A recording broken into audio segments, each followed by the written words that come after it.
Well, hello. Welcome to Perfectly Twisted. I'm Nicole Eggert, and this is Dave Palais. How's it going, Dave? Doing really good. Doing really good. Again, I always judge everything on how the calendar's going and the weather, and I think we're going to be out of the June gloom in 30 days, and I'll be excited. It'll feel like summer. You and the weather. That's it. That's kind of how I go with everything. Dave loves talking about the weather. I am, because you know what? I look at it this way. It's right now, as we record this show, it's the end of May, and I still have a hoodie on. That's how it is. It's cold outside for California. Yeah. And it's been cold at night recently, for anywhere else. If you're sweating somewhere else across the country, it is different here. And I'm looking forward to going t-shirts and getting rid of hoodies. It feels like it's October.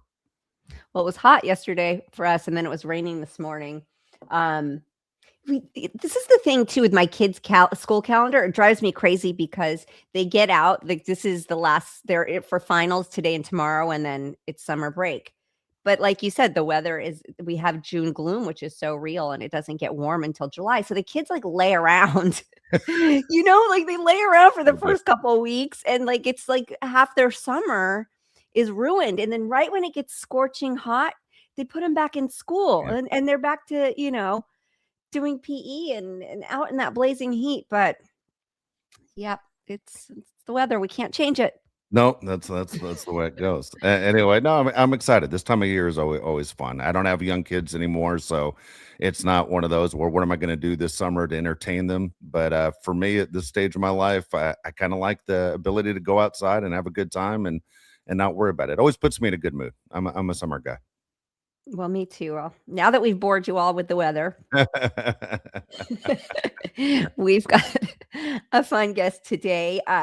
Dave actually knows her and is really proud of her, and she's doing great things.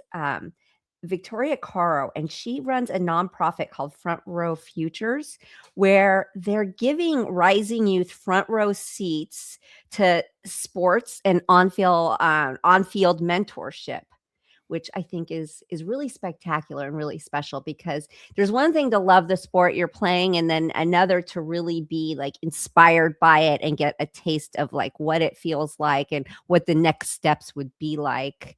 And so here to talk about it all is Victoria. Hello. Hi. So nice to meet you. So nice to meet you too. So give us a little bit of a background. I was checking out your Instagram, and you're quite the athlete yourself. Yes, I started off in competitive dance, moved into choreography and acting for TV and film, have a big passion for sports, grew up around a lot of my best friends who play.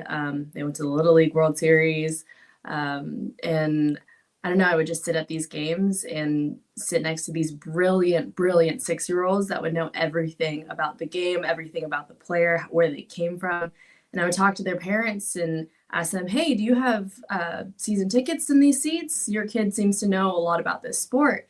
And they'd be like, no, we actually saved up for 2 years to be able to take them to this one game. So that's part of the reason why I started this. That's really sweet. Yeah. So tell us, so the kids, there's lots of ways. If you go on the website, which is frontrowfutures.org, and you can volunteer, you can donate, you can, if you are a company that wants to do sponsorship, if you're an athlete listening and you want to help out, tell us a little bit, walk us through a little bit of like the experience that the athlete gets. So a parent, teacher, coach can nominate their kid on the website. And what we try to do is tailor the experience specifically towards the kid and what they're the most passionate about. And then we take them to a game that they're passionate about, bring them down onto the field, give them interactions with their players that they love. They can ask their questions, step on the field, see what it's like to be a big leaguer. And then we give them front row seats to the game. And then they get to come home with signed memorabilia, videos, pictures that capture the whole thing, and memories that last a lifetime. Yeah. And that's like, First of all, it's really like you were just saying, it's really hard for some people to even get to a game these days, right? Like, I cannot believe the prices of what it costs. With music and with sports, like, it's taken the fun out of a lot of it because it's you can't follow a whole season or go see all your favorite bands. It's like you have to pick one. Yeah.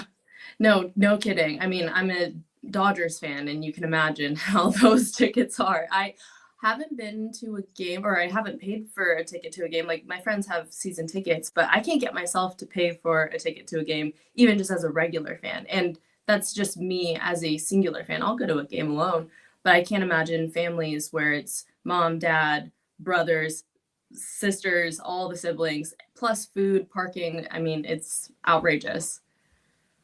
It really is, and then to on top of it, possibly get to meet an athlete or take a souvenir home like that where it's signed and personalized and so special, that I can only imagine that that's just game changing for these kids.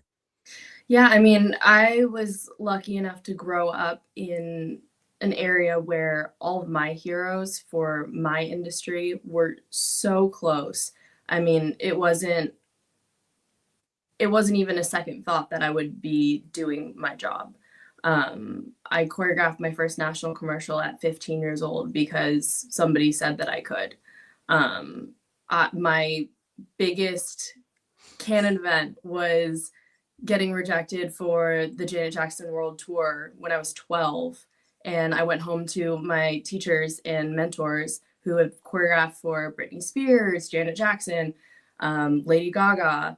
And they were like, hey, look, that's not a failure. You did your best. You learned. Now take what you learned and apply it to something else or try again. And I think that mindset and getting it from people who were walking in the shoes that I wanted to walk in just really changed everything for me. And I think that's the beauty of this foundation. Like, they don't just get to see them in person, they get to talk to these people, ask them their questions, and learn from the people that they want to be.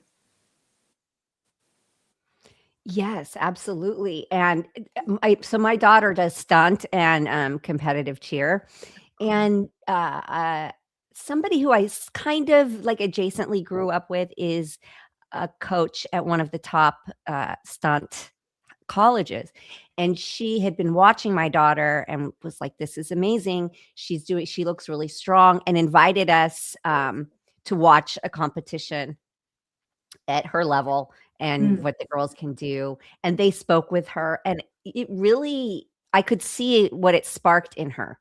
I could yeah, see that she then started thinking about, "Do I wanna do this in college?" And, "Oh my gosh, I've worked so hard, and these college girls take stunt to the next level, which looks so fun, and I wanna be there, and I wanna do that." Whereas I don't think she was ever really considering doing stunt in yeah, college, and they were like, "Yes, we can mentor you, and, that we give scholarships," and just to be able to see, like, what the girls do at the next level, and then know that there's actually maybe an opportunity there, I think is just whether it works out or not, it gives you something to it really opens your mind, right? Like, it really opens the possibilities. yeah. I mean, University of Michigan did this study called the possible selves theory, and it just showed how children are motivated by what they believe that they can do, and not just exposure, but seeing themselves in person and seeing the examples of what they want to do. It's pretty crazy. I mean, you think about it, you see everything on social media and everything seems so far away. Even say like a baseball player, a baseball game. You're watching them on the TV, they're tiny on the screen and they feel so far away and it just seems like a show. And then you go and see them in person, you're like, "Oh, that's a real person. They have real feelings. They go in and work hard every day and do all the things that my parents are telling me that I should be doing." And now I can see it up close and I'm like, okay, why not me? Why this guy came from so and so, and like he was a kid just like me. So why not me? You know? Absolutely, and also there's, like, that energy that's missing when you watch it on TV. right, that you don't get when you're in person. And Yeah. that's something that no words can describe. That's something you have to feel and experience because it's major. Even if, like, I'm not even a fan. I'm not even a sports fan, but I found myself at plenty of baseball games sitting behind home plate, and I'm like, this is amazing. Like, this truly, if I were to love this sport, I'd be so stoked right now. And, Yeah. the seats are wasted on me, but No. even not loving it, it's I have such an appreciation for it, and it's so fun. And that's why I would continue to go back. I'm not even like, like I said, I'm not a fan, but I would go back and time again to watch because the energy is just something. It's contagious and it's amazing. Yeah, you can't really create that at home. I like to sit right, this is where I would love the kids to come and sit. But right behind the dugout, front row, right behind the dugout, I sit there because I like to watch the pitcher and catcher interactions. A lot of my friends are pitchers and catchers, but when you sit behind the dugout, you can see all the interactions that aren't even on the field. Like, they're not showing this on TV. You can see the coaches talking to the players and almost hear them sometimes saying different things that they see, or the interactions between teammates even in the dugout, and see what they do in between the quote unquote show that you put on the field. So I think that's part of the hidden curriculum that kids miss out on TV. Yeah, that's a good point. It's sort of like a little peek into backstage. Yeah. Right? Yeah. And I mean, and then they go home and they go to baseball practice and they're like, oh, well, Fernando Tatis was locked in while he was in the dugout. I should be locked in while I'm in the dugout. And they see these examples of the level of hard work it takes to get to any high level industry, whether it be baseball or tech or science, it all translates.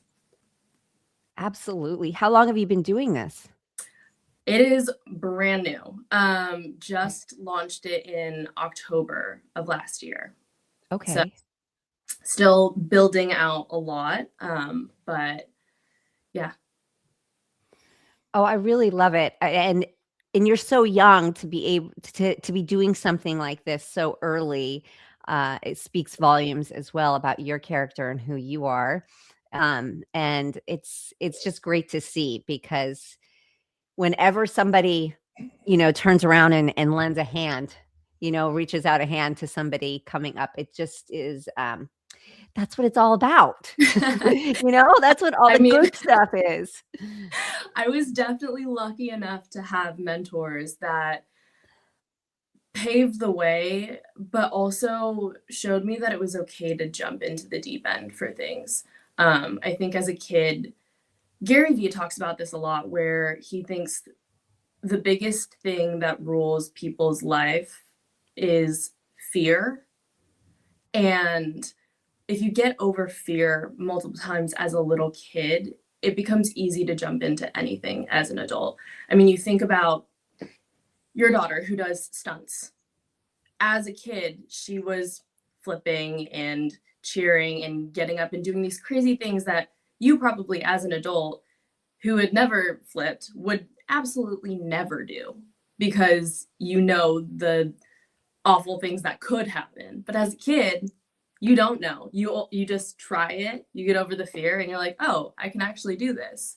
So whether it translates into sports or whatever, I feel like it helps shape the minds of these kids that will eventually be ruling the world, whether we like it or not. So I don't know. I feel like it helps create these risk takers that can make the world a better place.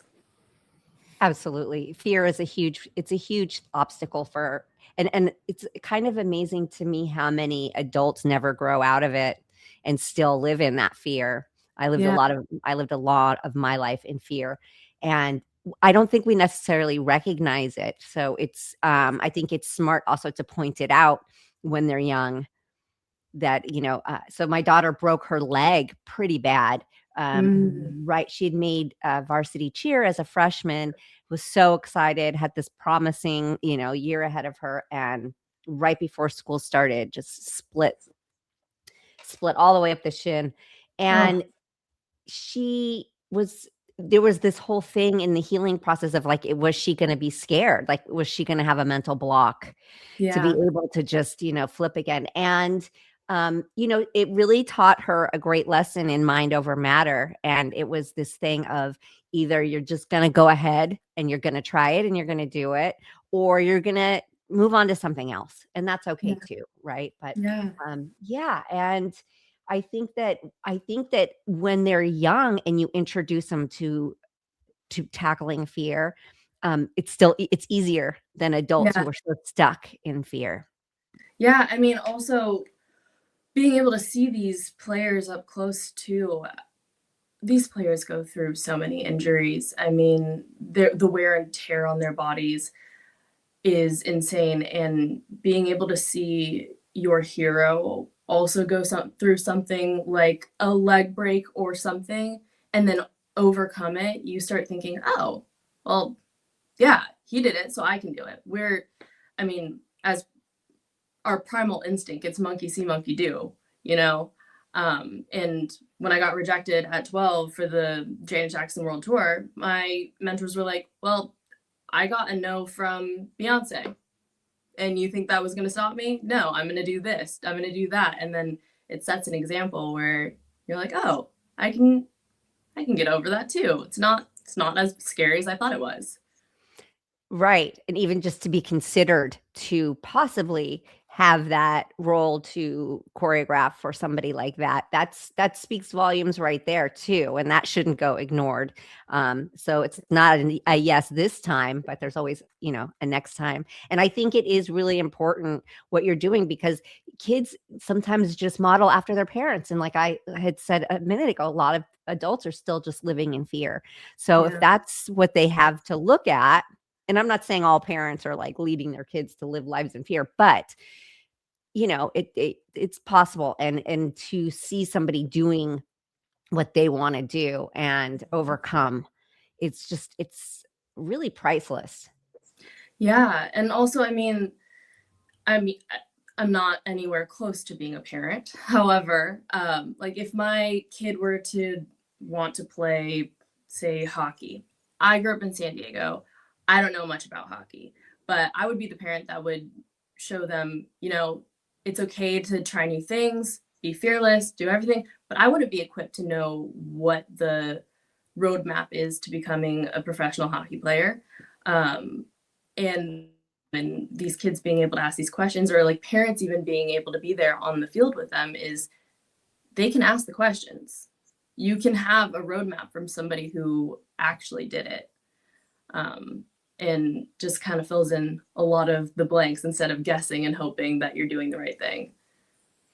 Yeah, that's interesting that you say that, because I found myself there. I was like, cheer. Oh my gosh. It was it sounded so horrible to me, and it was not anything I wanted to be involved with at all. And, I knew nothing about, and, luckily, I was able to be a parent that was able to expose her to things and start Yeah. taking her to events and really learning. And it's interesting to watch the team dynamic with the parents, which parents are there volunteering every time, cheering them on every time, and then the parents that you've never seen. Yeah. Yeah. And that's such an interesting dynamic too. I mean, I was lucky enough to have parents that were involved and try to take me to things, but I also saw the kids that weren't lucky enough to have their parents, or their parents were tied up in working so that they could be in these programs. And some of our mentors were those kids that didn't have parents involved. And so for them, that example of, oh, my parents weren't involved, but I could still make it, was a huge thing. Um, it's easier to believe that you can do it when you see other people have done it, you know? Yeah. Yeah, and in mentorship is what I've learned by watching is so important to kids. Um, so like the seniors just left for on my daughter's team, and it's amazing how much like they're missing, like how much my daughters express like going to miss them. And I'm Yeah. like, but you're going to take the place of one of them. Yeah. Because one of them, she will take the place of that flyer, that outgoing flyer. And, but she's not looking at it like that. She's like, Yeah. oh, but they're there. And whenever we have an issue or whenever something like she's so used to turning to them and looking up to them and learning from them that it's, you know, it's going to be a whole new dynamic. But so yeah, I've learned that too, that it's that healthy competition is so so good, and how much these kids really just support each other, you know, instead of like it being nasty. I saw things like Cheer Mom and stuff like that, and I was so scared. I was like, is somebody gonna be trying to kill my kid? Like, is somebody gonna be tripping her, like Hey, burning you know her what? hair? You know, like It what's happens. gonna be happening here, right? Yeah. And but we haven't had that experience. We've had a very like loving, um, but I guess apparently that's not always the case either. Yeah. No, I mean, I know in dance for sure. As much as we competed as a team, there were the, you know, rivals and whatnot. But I think the beauty in how involved I was with my mentors was they showed me that there's so many different lanes. I mean, I was never the person that was chosen first or put in the front and center, and I found a lot of value in that because I could kind of sit back and watch everybody and learn from all of their mistakes, and I wasn't necessarily in the spotlight. And Casey Schmidt talked about that a lot too in our podcast. How it it allows you to just learn more almost without the spotlight on you. And I would talk to my mentors and be like, hey, look, like I don't feel like I'm good enough to be doing this. And luckily they were like, hey, look, you're good enough to be in the room. Just learn as much as you can and you'll do great. And it almost made me not better than them because it's a different lane. It's a different lane completely. But allowed me to do different things than what they were doing. And I found that it was way more meant for me than what they excelled at, you know? But without that mentorship, I would have been like, I don't think I can do this. I think I'm gonna quit. You know, Nicole is she mentions Casey Schmidt, who is a baseball player for the San Francisco Giants. And Casey was very close with my son Jake and was on my t-ball team when he was 4. And Casey went to school with Victoria. So when Casey and my son Jake were on the same team, when we first started, we were losing a lot. And they're going, man, it sucks to lose. I remember them in my living room watching TV, watching Atlanta Braves game against the Dodgers. At this time, Freddie Freeman played with the Braves. And they noticed one thing about Freddie Freeman is Freddie Freeman of the Dodgers, who's now with the Dodgers, he hugs people who are important to him. So instead of a teammate doing something well and he high fives them, he was hugging people because they say that was his way. He always started doing things once his mother passed. It's just anyone that was important to him, Freddie Freeman gives hugs. And so Jake and Casey Schmidt said, we're going to start hugging our teammates. And guess what? We started winning. It was crazy. We started winning like a lot. We'd play 100 games and we'd win 90 games. And then Casey became a state champion and a superstar college baseball player and now plays for the Giants. So I'm watching a game a couple weeks ago and Casey gets a hit and he's standing on first base with Freddie Freeman, the guy who started this whole process in his baseball journey. And I wanted Casey to share that story with him. And Victoria probably know if he ever has. But when you talk about mentorship or the ability of what you're doing, Victoria, of getting these kids on the field, just the idea of, hey, I can make it. It's the dream of it has to start somewhere. If you can envision it, it has to start somewhere. That what was crazy for me as a coach and someone to watch this kid grow up was it all started right there in the living room. I listened to the conversation of these two boys saying, we're going to start doing it like this guy. And now they're standing right next to each other on the field was crazy to me. It was really cool, but it's the dream, kids dream, you know, and I know whether it's acting, dancing or baseball, it has to start somewhere.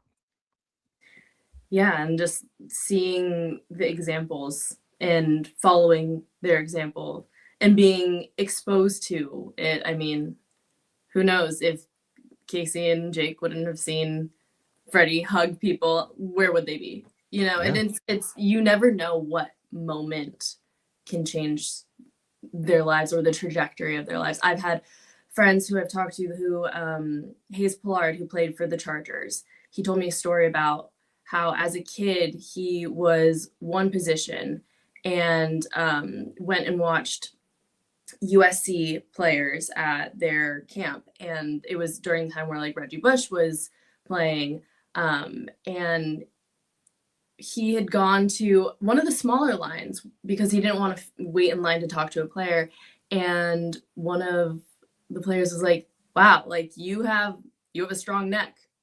I think you should play this position," and that changed the whole trajectory of his life, and he became a Chargers player and completely changed his position. So you just never know what it is. It could be a hug, it could be a wow, you have a strong neck, but you just never know.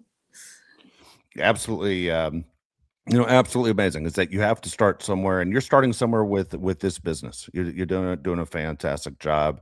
Can you give one more plug for it, and we'll let you go? But we really appreciate your time. Yes, you can check out the website. It's www.frontrowfutures.org, or you can follow us on Instagram, Facebook at Front Row Futures, or my personal Instagram is Tori Caro. Please reach out if you have any sort of connections that can help give these kids access. We would completely appreciate it. And if you have a kid that wants to come to one of these games, reach out. There's a nomination page on the website. We would love to have your kids. Well, thank you so much for being with us, Victoria. So definitely check out her website. What great things she's doing. I love that so much. Me too. Me too. I would Yeah. have loved it as a kid to have that opportunity. So cool. Yeah, because it's so outside the box too. I wanted, there's so many things of giving and charities, and there's so much out there, and people are giving and doing their thing. But this is really something sort of different, and I feel like giving the gift of experience Yeah. is always, there's just something so invaluable about that, right? Because Agree. it's just something you can't buy. So Agree. No, yeah, doing great things, hats off and to such a her. young person. Absolutely. Yeah, cheers to her. Okay, so do we have mailbag? Yeah, you want to get to the mailbag? Let's do it. We'll get to today's mailbag. Again, if you want to get questions in to Nicole, it's easy. Go to perfectlytwistedpod.com. Nicole's mailbag is right there at the top of this screen. All right, so we have questions today from Tom. Tom says, Nicole, would you rather be the smart or funny person in the friend group? Well, I'm the smart and the funny one. No, I'm just kidding. I'm just kidding. I guess the funny one because we have AI now, so like anything we don't know, we can just look up. That's a good point. But whenever you can laugh, it's always the best medicine. And yeah, I love laughing. So I guess the funny one. I'm with you on that. I think it's Yeah. more fun to be around the funny person. Do your kids ever ask you for dating advice? Listen, my young one isn't dating, so that's not a thing. I think she sort of maybe had a first crush, but she's very like goal oriented, so she's not going to let a boy like distract her or sidetrack her. So she's not there yet. We don't have to deal with that. And my oldest, listen, she's been in a 7-year relationship. So, there's not, we do talk things out when there's, when she needs to vent and things like that. But for the most part, right now, my kids have got it together. Good. They've really got it together. It's probably going to be more of me asking them for advice. If I can ever start dating. So I don't know. My kids really seem to have it together like that right now. Next question from Tom. Nicole, which non-family member knows you best? Wow. I guess a therapist.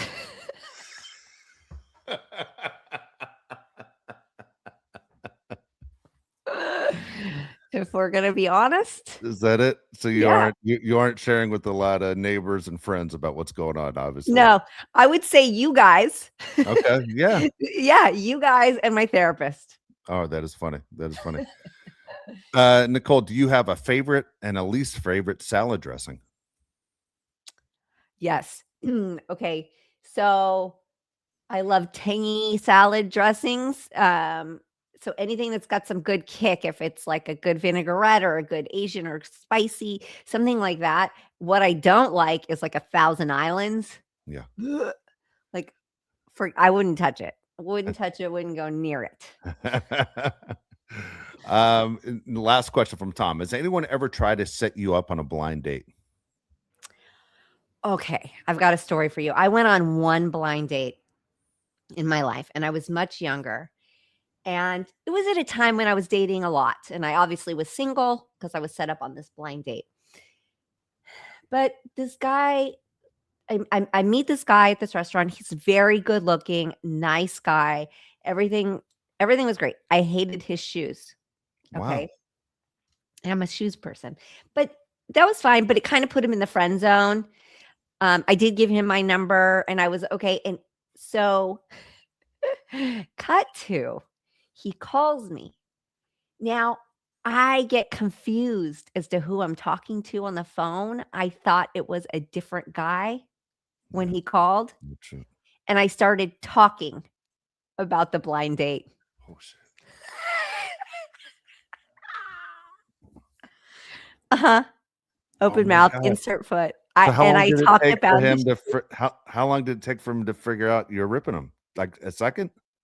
well, I said, yeah, because I said something to the tune of cute guy, nice guy, terrible shoes. Oh boy.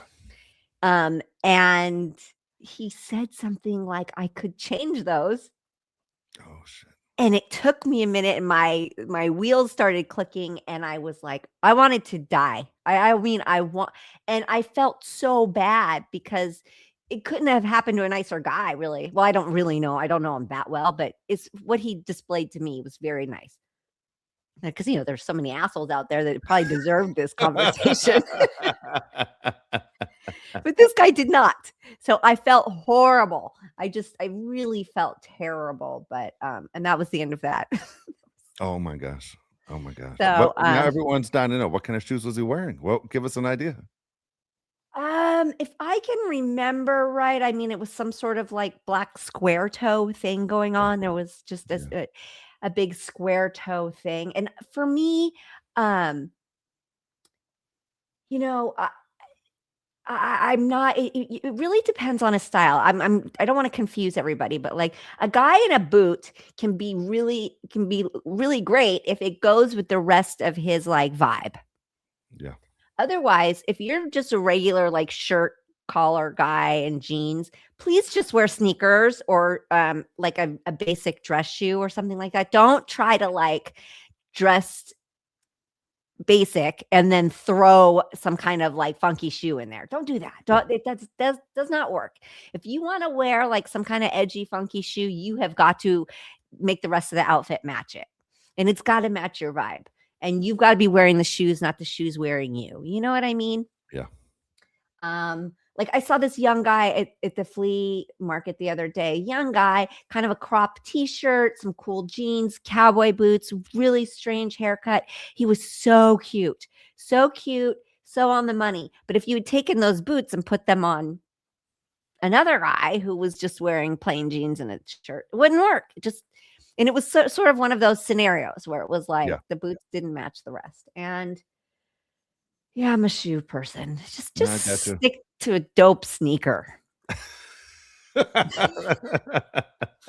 Just do that. Spend your money on a good Jordan or something like that. Yeah. I'm with you. All right, Tom, appreciate the questions. Thank again. You, Tom. If you want to get your questions in, it's Nicole's mailbag, perfectlytwistedpod.com. Again, the mailbag's right there at the top of the screen, and we will get your questions on the show. But Tom, again, thank you so much. So that is funny. Yeah. God dang, it's embarrassing. I still feel bad. Yeah, it's embarrassing. And I still feel so bad to this day. So if you're out there, I apologize again. I'm really sorry. Nicole, I had a horrible, embarrassing moment a couple days ago. All right. Okay, let's And hear it. I'm still thinking about it because it was in the neighborhood of where I live. So my wife had the day off. She goes, let's go out to eat lunch. And so we go to eat. She picks the restaurant, and this guy walks towards me. I'm terrible at faces and names. Usually people can get one or the other, but if you can meet me and 10 minutes later walk up to me again, I'm going to forget your face. I don't know what it is. I think I really have a major problem, and it's embarrassing. And so this guy walks right up to me, Nicole, while I'm eating, and I take my drink and I go, "Can I get some more Diet Coke?" And I hand it to this guy. He doesn't effing work there. It was a guy that knew me from, I don't know how many years he might have known me, and I don't know where he knew me from. It could have been from coaching, could have been from a show, could have been he played little league with me. I don't know what happened. It was so embarrassing, and he was so irritated. I looked at my wife and I said, "We got to get the F out of here." And she goes, "I'm not going anywhere. The food just came." And I go, "Ah." I was so embarrassed that I mistook the guy from working there. I thought he was Did you literally. ever No, I never figure figured it out, out. like, and did you say to him, like, "Oh my gosh, I'm so sorry. I How are you did. I doing?" said, Like, "I'm how so sorry. I didn't look close at your face. I apologize. How have you been?" I tried to fix it that way. He wasn't buying it. And I walked out. I went over, kind of give him the knuckles thing, and he was like, gave me the FU knuckles back. And it's still not good. It's 2 days later, and I still I get chills on my back. I'm so uncomfortable. Oh my god. I know. I do stupid shit like this all the time, though. I can't recognize That's anyone's effing face. that's a I rough don't know what one. it is. Yeah. Well, not recognizing, someone and then asking them to get you more soda are Yeah. 2 Yeah, I 2 gotta give me separate more things soda. here. That's it. Damn it. Damn it. Yeah. Yeah, well, There you go. you gotta slow down a little bit. Look around. Uh, Just slow down a little bit. It'd be nice if I could retain something. Good God. Uh, I love it. Oh, you always have good stories. Oh, jeez. Okay, well, everybody check out people's uniforms before you ask them. Check out their attire before you ask them for things. And we will catch you next week.